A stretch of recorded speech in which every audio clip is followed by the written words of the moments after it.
আসসালামু আলাইকুম ওয়া রাহমাতুল্লাহি ওয়া বারাকাতুহু। হ্যালো ডিয়ার ভিউয়ার্স, আশা করি আল্লাহর অশেষ রহমতে সকলে ভালো আছেন। আমরা আজকে আমি আপনাদের জন্য আরেকটি বিষয় নিয়ে হাজির হয়েছি, যেটা হচ্ছে সম্পূর্ণ নতুনদের জন্য। তো অনেকে এই বিষয়টা জানে না। অ্যাকচুয়াল পাসপোর্ট সাইজ কত সাইজ হবে, আমরা পাসপোর্ট সাইজের ছবি সব জায়গায় সচরাচর অনলাইনে অফলাইনে কত লাগবে, বা সচরাচর আমরা বিভিন্ন চাকরির ক্ষেত্রে বিভিন্ন অফিসিয়ালি জবের ক্ষেত্রে কোন সাইজটা লাগবে সেটা আমরা অনেকে জানি, কিন্তু কত বাই কত ইঞ্চি লাগবে সেটা হয়তো অনেকের না জানা নাই। তো সেই বিষয়টা নিয়ে আমরা আপনাদের সাথে আজকে শেয়ার করি। চলুন কাজটা শুরু করা যাক ইনশাল্লাহ। তো আমি এই ছবিটা নিয়ে কাজ করব। মোটামুটি স্মার্ট দেখাচ্ছে ছবিটাকে, ভালোই দেখাচ্ছে। তো এই ছবিটা নিয়ে কাজ করবো আমি আজকে ফটোশপ 7 নিয়ে 7 দিয়ে কাজটা আপনাদেরকে দেখাবো। এটা যে কোনো ভার্সন দিয়ে আপনারা কাজটা শুরু করতে পারেন। আমি এর আগে আমার দুইটা ভিডিও আমি ফটোশপ 2019 দিয়ে করছি। তো চলুন আমরা কাজটা শুরু করি। তো আমি এখানে এটা ফটোশপ 7-এ নর্মালি ফটোর কাজ করতে খুব ইজি করা যায়, এই জন্য আমি আপনাদেরকে দেখাবো।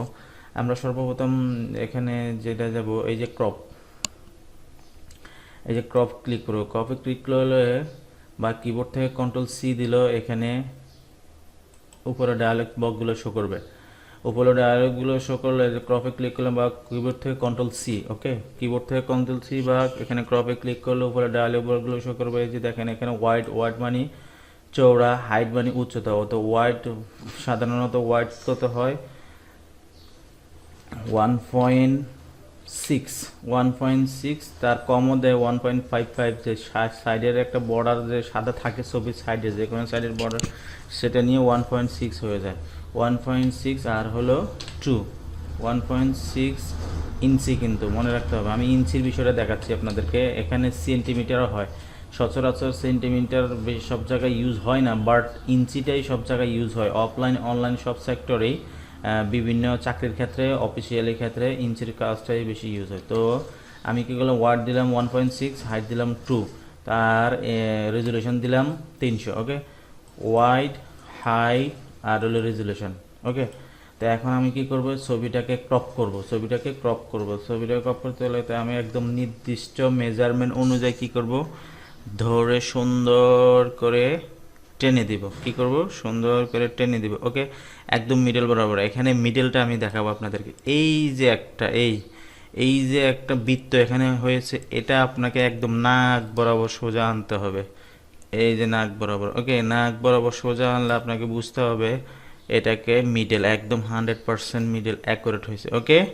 একদম নাক বরাবর এই যে বৃত্তটা, এই যে কার্সার যে ঘুরতেছে এখানে, এই বৃত্তটা এখন কি করতে হবে, আমরা এন্টার দিয়ে দিতে হবে, এন্টার, ওকে। কিবোর্ড থেকে এন্টার, ওকে। এখন অ্যাকচুয়াল সাইজটা হয়েছে কিনা সেটা আমরা কোথায় দেখবো, ইমেজ, কোথায়, ইমেজ থেকে ইমেজ সাইজ, ওকে। 1.6 এর 2 আর রেজুলেশন হচ্ছে 300। এটাকে আমরা একটু হাইলাইট করবো। হাইলাইট করে একটা একদম ছোট্ট টেকনিক, জাস্ট অল্টার শিফট এল দিলেই লাইট হয়ে যাচ্ছে, দেখেন, ওকে। লাইট হয়ে যাচ্ছে। আগেরটা আমরা দেখতেছি, আগেরটা, বর্তমানেটা, ওকে। অল্টার কন্ট্রোল শিফট এল, ওকে, লাইট হয়ে গেছে। তো এটা আমরা ব্যাকগ্রাউন্ডটা একটু চেঞ্জ করতেছিল। ব্যাকগ্রাউন্ডটা চেঞ্জ করতে কোথায় যেতে হবে, ডব্লিউ দিবে কিবোর্ড থেকে, ম্যাজিক টুল, আর নাইলে এই যে এটাকে ম্যাজিক টুল বলে। এইটা ডব্লিউ দিলে, কিবোর্ড থেকে ডব্লিউ দিলে আসবে, আর ম্যাজিক টুল এটা আমরা এখানে দিয়া জাস্ট ক্লিক করলে হয়ে যাচ্ছে, অল সিলেক্ট হয়ে গেছে, ওকে। ক্লিক করলে হয়ে যাবে। আর এখানে একটু ডিফারেন্স আছে, সেটা হলো আমরা কিবোর্ড থেকে কন্ট্রোল এল দিলে আসবে, এল দিলে ল্যাসো টোলটা আসবে, ল্যাসো টোল দিয়ে আমরা শিফট, কিবোর্ড থেকে শিফট ধরে রাখতে হবে, মনে রাখতে হবে কিবোর্ড থেকে কি শিফট ধরে রাখতে হবে, ওকে। কিবোর্ড থেকে শিফট ধরে মাউস দিয়ে এগুলাকে ভিতরের দিকে এনে দিতে হবে, তার মানে প্লাস করে দিতে হবে, ওকে। আর মাইনাস হলে বাইরে থেকে আসবে। এটাও আমরা কানের কাছে একটু হয়েছে, এটাকেও আমরা টেনে দিতে হবে একটু, ওকে, ওকে। এখন এটাকে ফেদার দিতে হবে। ফেদার দিতে হলে রাইট বাটন ক্লিক করলে ফেদার দেওয়া যাবে। এই যে ফেদার, এখানে রাইট বাটন ক্লিক করলেই হবে। আর অল্টা কন্ট্রোল ডি, কিবোর্ড থেকে অল্টা কন্ট্রোল ডি, আর রাইট বাটন ক্লিক করে ফেদার। ফেদারের বিষয়টা হচ্ছে আপনার যে পাশে যে পিক্সেলগুলো আছে একটু স্মুথনেস দেখায় পাশগুলা, এই ফেদারের বিষয়টা হচ্ছে এই যে সাইডগুলো আছে এখানে একটু স্মুথনেস দেখায়, এখানে যেটা ফাটা ফাটা ভাব থাকে এটাকে কেটে দেয়। এটা হচ্ছে ফেদারের কাজ। ওকে, ফেদারের কাজটা আজকে একটা বিষয় আরেকটা বিষয় দেখাই দিলাম। এখন আমি একটাকে জুম ইন করবো। জুম ইন করার পরে কি বললাম, কন্ট্রোল শিফট ডি কিবোর্ড থেকে, কন্ট্রোল শিফট ডি। আবার আপনি এখান এই যে ফেদার, ওই যে যেটা বললাম ফেদার, অল্টা কন্ট্রোল ডি ফেদার, এইখান থেকে আপনি সিলেক্ট থেকে ফেদার 3 জায়গায় কিবোর্ডে রাইট বাটন ক্লিক করলো ফেদার, সিলেক্ট থেকেও ফেদার, অল্টা কন্ট্রোল ডি দিলে কিবোর্ডের শর্টকাট হচ্ছে অল্টা কন্ট্রোল ডি। তো এখানে আমরা সাধারণত যেহেতু মোটামুটি ছবিটা স্মার্টনেস 0.5 দিয়ে দিলাম, 0.5। ওকে, তো আমরা যে কোনো একটা আপনি এই যে এখানে ক্লিক করলে যে কোনো একটা কালার আপনি সিলেক্ট করলেন। সাধারণত ন্যাচারালি সাদা আর ব্লু এই দুটি যে কালারের সচরাচর ইউজ হয়, মনে রাখতে হবে সাদা আর ব্লু। এটা বললাম তো আমি আপনাদের আবারও বললাম, চাকরির ক্ষেত্রে সচরাচর যে কোনো চাকরির ক্ষেত্রে, গভর্নমেন্ট চাকরি, লোকাল চাকরি, অফলাইনে অনলাইনে ইঞ্চি হিসাবে পাসপোর্টের সাইজের ইঞ্চি হিসাবে ইঞ্চি হিসাবে পাসপোর্ট সাইজ করার জন্য, পাসপোর্ট সাইজ ছবি অ্যাকুরেট সাইজ, পাসপোর্ট সাইজের অ্যাকুরেট সাইজ করার জন্য আপনাকে ব্যাকগ্রাউন্ড কালার চেঞ্জ করতে হলে যেটা সচরাচর ইউজ হয় সেটা হচ্ছে ব্লু এবং হোয়াইট। তো আমি এখন ওকে দিলাম। ওকে দেওয়ার পরে এখানে আরেকটু বিষয় দেখাচ্ছে, যেটা হচ্ছে এখানে এটা ম্যাচ করে আমাদের শিপ ধরে আমরা আগের মতো একটু ভিতরের দিকে নিয়ে দেবো। ওকে, ভিতরের দিকে নিয়ে দেবো। এখন আমরা কি করব, মানে ডিলেট, কন্ট্রোল ডিলেট দিলে হয়ে যাচ্ছে। ওকে, একদম সিম্পল। কিন্তু আগে আপনাকে কি করতে হবে, এখানে কালারটাকে সিলেক্ট করে দিতে হবে। কোন কালার, সাপোজ ব্লু দিলে আপনি ব্লুটার সিলেক্ট করে দিতে হবে।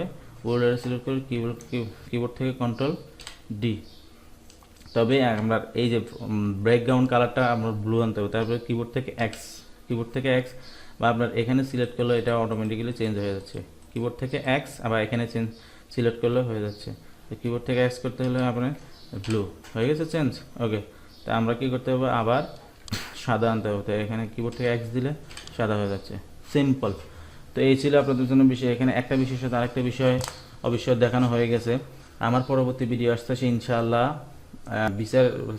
ভিসার জন্য ছবির অ্যাকুরেট সাইজ কত হয় সেটা নিয়ে আমি আপনাদের সাথে শেয়ার করব। তো এই ছিল আপনাদের জন্য ভিডিও। ভালো থাকবেন সবাই।